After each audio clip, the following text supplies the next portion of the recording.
What's up, everybody? Welcome back to Cilinix Crypto. Hope you're all doing great. Hope you had a great weekend and that you're having a little bit of a good start this week. I'll at least try to help with that by providing you with an analysis. On Cyber, we'll do a full analysis again. As most of you know, I try to cover this. I wouldn't say every day, but I'm trying to cover this like every other day. I know a lot of you are still trading and holding it, and obviously I covered it a lot during its massive bull run. Which was not even 2 weeks ago, which is pretty crazy, but all right.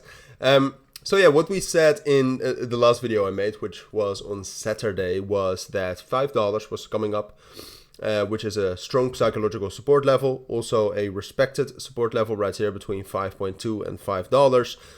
But in the end, what happened is that 5.2 provided a little bit of support, but then price actually fell down below $5 pretty quickly. Took a bearish break retest off of 5.15 and 5.2, and now it's continuing to drop down, all right, which was also what we said in the last video, is that depending on the support at $5, we would either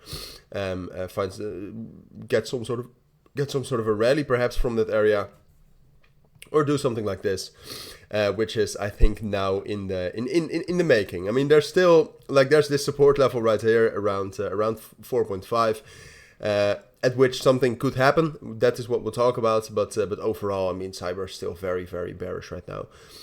So yeah, that's what we'll talk about. Before we dive into that, I do want to briefly mention that I have my own premium trading group, in which I share my own trades as signals. But you also gain access to a chat room full of traders, which is very valuable. Trust me, and my trading guide. So if you actually are interested in that, consider joining. Links will be down in the description or the pinned comment.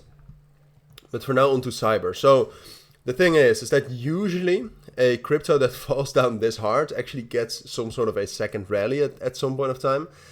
But for Cyber, it just looks so bad right now. Like, it's almost comparable a little bit with what ID did back in the days, back in April. So I kind of want to see what they actually did the entire time after getting that rally. Like here, it had that rally, and then it just started dropping down all the way. It actually started bleeding all the way down to its previous support levels.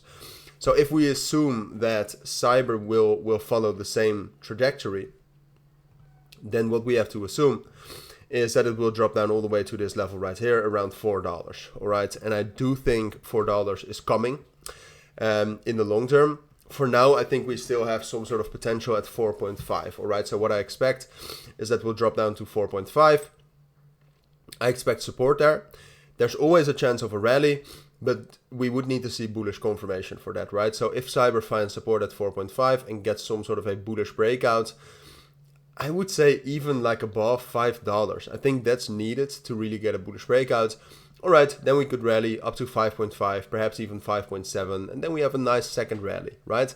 So that's a possibility.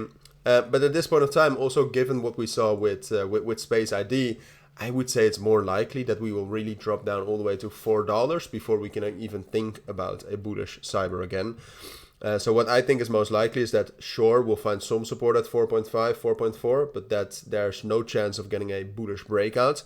We might consolidate for a bit, but I think it's most likely that consolidation will end in a continuation down to 4.25, so then a bearish breakout through 4.5 and 4.4, and then a continuation down to $4.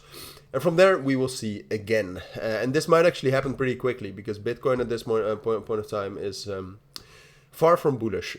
So that's my full analysis. I think that's everything you need to know. But if you still do have any questions on anything, please let me know down in the comments. And for now, thank you for watching. Take care and bye.